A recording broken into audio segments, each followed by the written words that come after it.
इस वाले एपिसोड का नाम है वन मोर विश।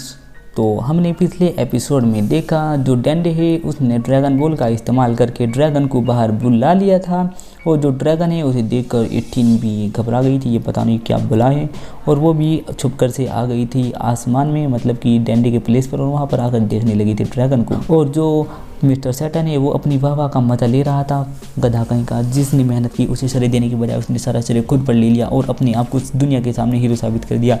और जो गोकू है उसने पृथ्वी पर आने से मना कर दिया था, उसके सारे दोस्त उदास थे, बल्कि वो खुश भी थे क्योंकि ये गोकू का फैसला था। अगर गोकू यहाँ पर आना नहीं चाहता तो ये उसकी मर्जी थी, इसलिए वो खुश थे कि क्योंकि गोकू भी खुश था। और ये सब कहकर वो बहुत ज़्यादा शांत हो जाते और उन्हें इस चीज़ का बिल्कुल भी दुख नहीं होता गोकू उनके पास नहीं है।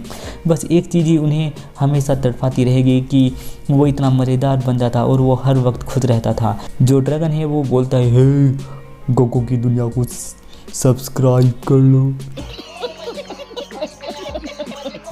और जो ड्रैगन है वो बोलता है कि अरे यार एक विश हो रह रही है, फटाफट से विश मांगो।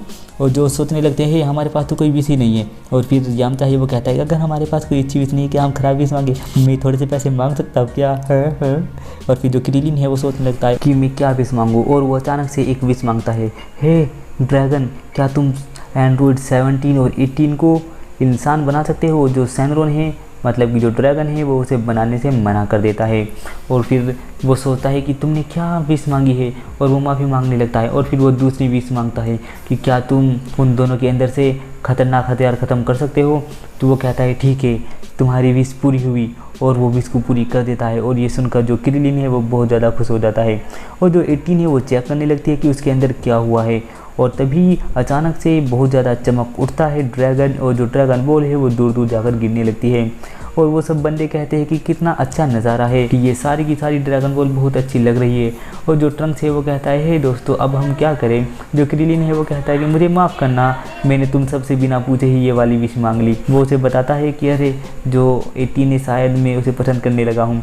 और जो यामचा है वो कहता है कि अरे कोई बात नहीं, तुम क्या सोच रहे हो? जो क्रिलिन है वो कहता है कि अरे यामचा भी तो कुछ विश मांगने वाला था, माफ़ करना यामचा, मैंने तुम्हारी विश नहीं सुनी। और जो यामचा है वो कहता है हे तुम क्या सोच रहे हो कि मैं पैसे मांगने वाला था? अरे क्या मजाक कर रहे हो तुम, वो तो मजाक था सिर्फ एक। जो टियन है वो कहता है कि हे क्रिलिन तुमने ये वाली विश क्यों मांगी? जो क्रिलिन है उसे बताता है कि मैं शायद 18 को पसंद करने लगा हूँ, लेकिन मैं उसे खुश देखना चाहता हूँ, तो वो अपने बॉयफ्रेंड के साथ अच्छे से रह सकती है। भले ही वो उसका बॉयफ्रेंड है, वो मुझे ज़्यादा पसंद नहीं, पर फिर भी वो उसके साथ रह सकती है। तभी 18 बाहर निकल कर आती है और आकर कहती है हे बेवकूफ़, 17 मेरा छोटा भाई है, समझ गए? और वैसे भी तुम क्या सोच रही हो कि मैं तुम्हारा एहसान मानूंगी, अपनी ज़िंदगी बर्बाद करूंगी? और ये कहकर वो वहाँ से उड़कर चली जाती है। और जो यामचा है वो कहता है हे क्रिलिन टेंशन मत लो, लड़की ऐसी होती है, वो ज़रूर तुम्हें पसंद करेगी, वो उनको बताएंगे नहीं। जो पिकोलो होते हैं वो कहते हैं कि पर तुम क्या कर रहे हो? जो यामचा है वो बताता है कि हे पिकोलो तुम और गोकू भले ही कितने भी ताकतवर हो, पर प्यार के मामले में मैं उन सब का उस्ताद हूँ, प्यार के मामले में तुम सब मुझसे पीछे हो, भले ही पिकोलो तुम कितने भी बहादुर हो। और फिर वो सब चलने के लिए तैयार हो जाते हैं। जो टीएन है वो कहता है कि हे मैं जा रहा हूँ चेसो के पास, और शायद वहीं जाकर मैं ट्रेनिंग करूँगा, तुम लोगों के साथ रहकर बहुत अच्छा लगा। जो गोहान है वो कहता है कि चेसो को मेरा हाय बोलना, और वो ये कहकर चला जाता है। गोहान और यामचा उसे बाय बाय करने लगते हैं और वो उड़कर निकल जाता है। और फिर जो गोहान है वो कहता है कि हमारा भी चलने का टाइम हो गया, चलो हम भी चलते हैं। जो क्रिलिन है वो कहता है हम भी चलते हैं। और क्रिलिन ट्रंक्स को कहता है कि ट्रंक्स उन दोनों एंड्रॉइड्स को दिखा देना कि तुम में कितना दम है। और फिर जो गोहान और क्रिलिन है वो वादा करते हैं कि डैंडे से कि वो उससे फिर से मिलने आएंगे। जो डैंडे है वो कहता है कि हाँ ज़रूर मिलते आते रहना, वरना मैं यहाँ अकेला पड़ जाऊँगा। जो गोहान है उसे कहता है कि मिस्टर पोगो बहुत अच्छे इंसान है, वो आपको अकेला महसूस होने नहीं देंगे। और फिर वो कोरिन से मिलते हुए जाते हैं और कहते हैं कि कोरिन यहाँ रहता है। और फिर वो दोनों के दोनों अलग हो जाते हैं, यानी गोहान और क्रिलिन एक दिशा में चले जाते हैं, यामचा और ट्रंक्स एक दिशा में उड़ के चले जाते हैं। और जो ट्रंक्स होता है उसे यामचा बताता रहता है कि तुम्हारे पापा ने बहुत बहादुरी का काम किया, जब तुम्हें सेल ने मार दिया था तो उसने अंधाधुंध अपनी ताकत का इस्तेमाल किया, जबकि वो जान सकता था कि वो सेल का कुछ नहीं बिगाड़ सकता, और उसने सेल के ऊपर अटैक किया। और जो ट्रंक्स है ये सुनकर बहुत खुश होने लगता है और कहता है कि तुम मजाक कर रहे हो। अगला सीन जो होता है गोकू के घर का होता है। जैसे ही गोहान चीचू को ये बात बताता है गोकू की मौत की खबर, तो चीची बहुत ज़्यादा रोने लगती है। और जो गोहान है उसे बताता है चीचू को कि मॉम डैड बहुत खुश लग रहे थे, और इस वजह से मुझे भी बिल्कुल भी दुख नहीं हो रहा, क्योंकि वो जहाँ पर गए हैं वो अपनी मर्जी से रुके हैं, और वो से भी वो दुनिया की भलाई के लिए नहीं आए। जो ओक्सटिंग है वो कहता है कि गोकू बचपन से ही दुनिया का भला चाहता था, वो सबकी मदद करना चाहता था, वो ऐसा ही था, वो सच में एक महान इंसान था। और फिर हमें अगला सीन दिखाया जाता है, ये कैप्सूल कॉर्प का होता है, जो ट्रंक्स है, किड ट्रंक्स, वो चलना सीख रहा होता है और बुल्मा उसे चलना सिखाती है और अचानक से वो गिर जाता है और उसके नाना और नानी भाग कर आते हैं, मतलब कि बुल्मा के मॉम डैड, और आकर उसे उठाते हैं। तो बुल्मा कहती है, हे ट्रंक्स, क्या तुम भी अपने पापा की तरह स्ट्रॉन्ग हो तो खड़े हो जाओ।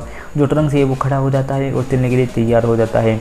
और अगला सीन जो होता है ये किसी म्यूजियम का होता है, जो मिस्टर सैटर्न है उनकी वाहवाही हो रही है और उनकी तारीफ पीटी जा रही है। और स्टेज पर दो बंदे और बंदी आते हैं और वो आकर कहते हैं कि जिसने हमें सेल से बताया है अब वो महान योद्धा आ रहे हैं। जो बुल्मा है वो भी टीवी देख रही होती है कि क्या सेल को इस जोकर ने हमसे बताया है, लेकिन वो तो गुहान था। और ये देखकर जो ओलोंग है उसके मुंह से तो चाय ही निकल जाती है। और मास्टर रोशी भी कहते हैं कि अरे ये कितना दिखावेबाज बंदा है। और जो मिस्टर सैटर्न है वो कहता है कि ये मैं बिल्कुल भी दिखावा नहीं करता, और वो अपने सामने 20 टैल रखता है और 20 टैल को एक साथ तोड़ने की चुनौती देता है। और सब बंदे कहते हैं कि एक टैल भी तोड़ना बहुत मुश्किल, यहाँ पर 20 टैल एक साथ तोड़ने वाले हैं। और जो मिस्टर सैटर्न है वो कहते हैं कि तुम बस मेरी ताकत देखो, और वो खड़ा हो जाता है और अपने आप को शांत करने की कोशिश करता है और लोग बाग उसकी तारीफ करने लगते हैं। और फिर वो अपना हाथ ऊपर उठाता है और 20 की 20 टैल को एक साथ तोड़ता हुआ चला जाता है, पर लास्ट की एक टैल रह जाती है और उसका रिकॉर्ड है अब 19। वो 19 टैल को एक साथ तोड़ सकता है। और फिर वो अपना हाथ अपने दूसरे हाथ में पकड़ लेता है और उसका दूसरा हाथ दुखता रहता है, यानी जिससे उसने टैल तोड़ी थी। और फिर वो उसे फूंक मार कर उसकी दर्द को कम करने की कोशिश करता है और लोग बाग चिल्लाने लगते हैं और बहुत खुश होने लगते हैं कि मिस्टर सैटर्न, मिस्टर सैटर्न। हमें अगला सीन दिखाया जाता है, ये गोकू और किंकाई का होता है। जो किंका है वो कहते हैं कि अरे तुम्हारा शेर लेकर वो कितना मजे कर रहा है, आखिरकार उसे पता भी नहीं कि पृथ्वी को बचाने के लिए तुमने कितनी बड़ी कुर्बानी दी है और गुहान ने उसे हराया है। और ये देखकर गोकू है वो कहता है कि कुछ भी हो पर ये बंदा बड़ा कमाल का है, मुझे इसे देखकर बहुत ज़्यादा हंसी आती है। किंकाई है वो कहते हैं कि हमें यहाँ एक घर बनाना चाहिए। जो गोकू है वो कहता है पर घर बनाने के लिए कारीगर चाहिए। जो किंकाई है वो कहते हैं कि है कारीगर तुम्हारे सामने है। जो गोकू है वो कहते हैं क्या बबल इतना बड़ा कारीगर है आप, बबल तुमने मुझे बताया नहीं। बबल मना करने लगता है। किंकाई को बहुत ज़्यादा गुस्सा आ जाता है, वो कहते हैं बेवकूफ़, कारीगर मैं हूँ, मैं असली कारीगर हूँ। और वो ज़मीन से नीचे चले जाते हैं। और जो किंकाई होते हैं वो स्नेक वे से फिसलते हुए नीचे चले जाते हैं एक पेड़ के पास और कहते हैं हमें यहाँ पर एक घर बनाना चाहिए और अब हम यहीं पर रहेंगे। और जो गोकू है वो भी उनके पीछे चला जाता है। अगला सीन दिखाया जाता है ट्रंक्स का। ट्रंक्स अपनी स्पेसशिप से अपनी टाइमलाइन में वापस जा रहा है। पता नहीं क्या हुआ होगा उसकी टाइमलाइन में, क्या सब कुछ चेंज हो गया होगा या फिर ट्रंक्स की दुनिया अभी भी वैसी ही होगी जैसी वो छोड़कर आया था। ये सब जानने के लिए देखते रहिए ड्रैगन बॉल जी।